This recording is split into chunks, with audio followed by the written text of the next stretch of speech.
Somebody asked me, how come people are so knowledgeable and they're still messed up? I was like, well, that's easy. Where's knowledge? Here. Hopefully that knowledge helps down here. But if you're learning for the sake of learning, as opposed to learning for the sake of remembering, if you're learning it to advance your understanding, that does not mean your heart is getting cleaner. Your heart is getting cleaner when you're technically, actually engaged in the act of dhikr, and every time you do dhikr, actual dhikr, it's cleaning you out on the inside. And so I told you what revelation does inside of our hearts. What does it do? It feeds two entities. It feeds the nafs, it gives it balance, and it gives the ruh its food. Now I'll tell you the last thing that the intellect does. I made reference to it before, now I think you'll appreciate it more. What the revelation does. It feeds the aql as much as it does the qalb. The aql has philosophical questions. It has logical questions. It has rational questions. It has if-then questions. It poses questions of intellectual value. The qalb doesn't have those questions. It already had the answer the moment it was created. The light was already inside. The heart doesn't have questions, the mind does. Now the questions the mind asks can get twisted and weird if what's already dead. The heart's already dead. Then it can start asking strange questions because it's no longer connected to the qalb. But if the qalb is intact, then it'll ask valid questions. And it wants to seek truth. That's something Allah put inside the fitrah, to want to seek truth. You know? Now, because of that, we say our revelation doesn't just feed the qalb, it also feeds the aql. But it will only satisfy the aql of the person whose what is already clean. This qalb still has an opening. If the qalb has no opening, this person will ask questions and get answers and ask more questions and get answers and ask more questions and get answers. It will never help him. Because what's really going on is something else. I'll leave you with a practical scenario. Really good friend of mine, inshallah, he'll be visiting us soon, Professor Amr Muzaffar. The mahar is what makes the marriage true. The marriage gift is called saduqat. Now, saduqat should never be confused with sadaqat. Sadaqah is extra. You give charity. Saduqah is you confirm the marriage is actually valid. In other words, when we give mahar, that's actually the confirmation of marriage. Nihla, interesting word, is actually used for when you give a woman a gift. When you give a woman a gift out of love, out of, aspiration. And nihla could be like a romantic gift. So you're happily giving it. That's why they say, نَحَلَ الْمَرْأَةَ. He gave the woman the extra gift, above and beyond. Above and beyond. يعني فضلا عن المهر. In addition. So Allah says, give them their marriage gifts, but give them in a way that is quick and enthusiastic and out of love, that there's no ill feeling in your heart. And you know what happens, especially in our culture and Desi culture, and some other cultures they do this too, they go over the top and pick this ridiculous mahar amount. Because they say, that's what our daughter's worth. Our precious little princess. $50,000. $100,000. And you know when they do this? 10 minutes before the nikah is signed. Seriously? Yeah, of course. Everybody does 50,000. And then you sign up for it. And you're like, because right now, everybody's eating the biryani and the baklava already. People are waiting outside.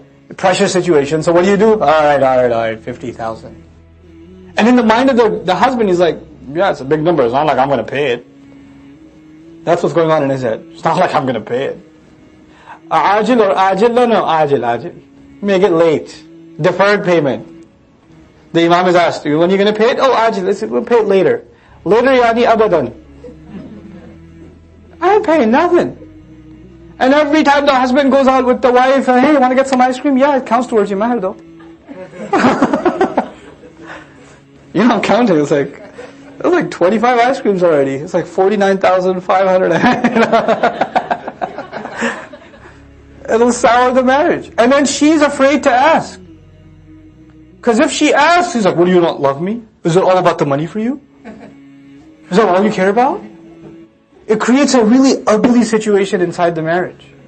First of all, pick a mahar that's reasonable. Don't pick an insulting mahar like, a Twix bar. And so, well, Sahaba used to give a date for Mahar, and one Sahabi actually helped another memorize a surah of the Quran. We should be like this. Those were Sahaba. When you do everything else like the Sahaba, then you quote the Sahaba, okay? So, you, my friend, are no Sahaba. You are no Sahabi. Give a reasonable, decent Mahar. And I'm not a faqih. I'm not a faqih. So this, what should I give? Well, first of all, this question isn't answered in fiqh except in terms of advice. And even if it is answered, the general answer is ask your conscience. If you were to die tomorrow, can she survive at least a month, 2 months, 3 months without you being around? Can she pay the rent? Can she pay the utility bills? Can she get the groceries? Can she survive a year without you? Can she do that? The mahar is supposed to be a kind of security feature. That's what it's supposed to be. Some kind of, living security. So, have a decent amount. Have something. If you have nothing to offer and she's not asking for anything, ala rasi wal ayn, no problem. Twix bar, one for you, one for me, we're done. But it is supposed to be something that's decent. Something that's fair. And neither side feels shortchanged.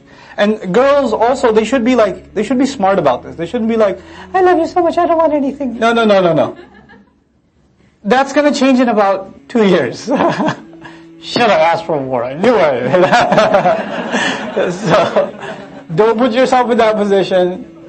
And I know you feel shy to ask, but look, it's a fair transaction. And you have to be happy with it.